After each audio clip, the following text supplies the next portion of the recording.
Days in DO, $320 for flights, $29 for Airbnb. Stay tuned for everything else. We chose Santo Domingo for multiple reasons. Number one, it was the cheapest flight from New York.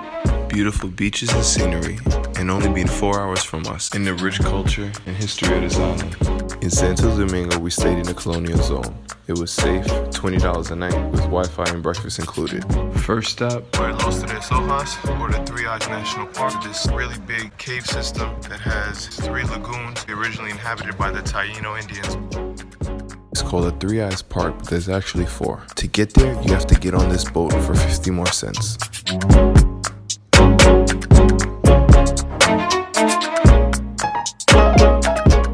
For Valentine's Day dinner, my boy Frankie recommended Asian Tropical on the water. For $35, we got 2 drinks, 1 appetizer, 2 entrees, and tip. Day 2, our hotel was only a 6-minute walk to the water. Early mornings are the best for me, waiting for the sun to rise.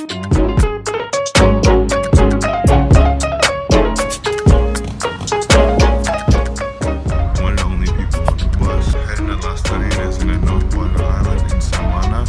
About $9 for this ride, so not too bad. My bro Miguel recommended Las Terrenas because it's a calm beach city dominated by ATVs and motorbikes. Our Airbnb was a 10-minute walk from the beach, had a jacuzzi, Wi-Fi, kitchen, all for $24. After bargaining, going to many different stores, we finally got The new rental. Look at this new boy. Okay, live. This is why we came to Samana. Look at this blue water, palm trees, sand. We the only ones here. And the rest of the day, we spent taking pictures and climbing trees. Well, I mean, I was trying to climb a tree. Day 3.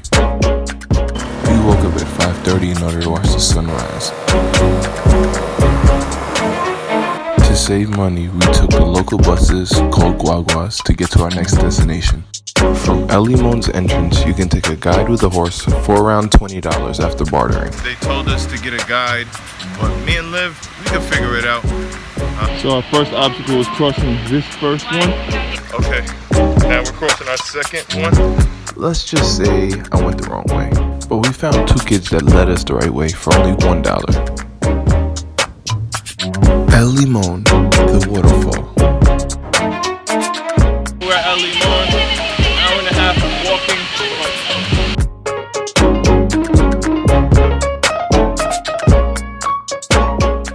Then we took the local buses back to Santo Domingo. Ate street food, found a gym and hooped.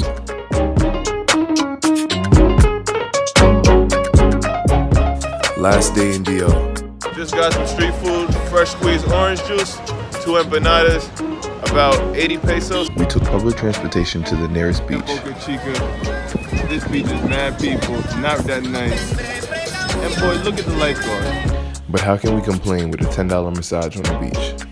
So today I'll be showing you the colonial zone of Santo Domingo. This is the oldest and first city in the New World, the Parque de la Independencia, which commemorates the struggle for independence in the Dominican Republic.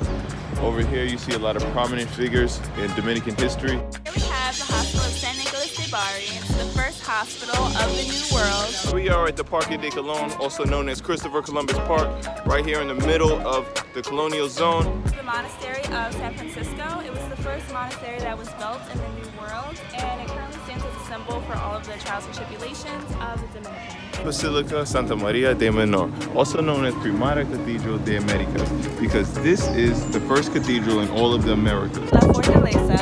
It's a fortress that was used to protect the port of Santo Domingo. We enjoyed learning about the capital's rich history. All the sites were walking distance from each other and were free to enter. So stop believing what everyone says. Travel can be affordable, adventurous, and enlightening. What are you waiting for?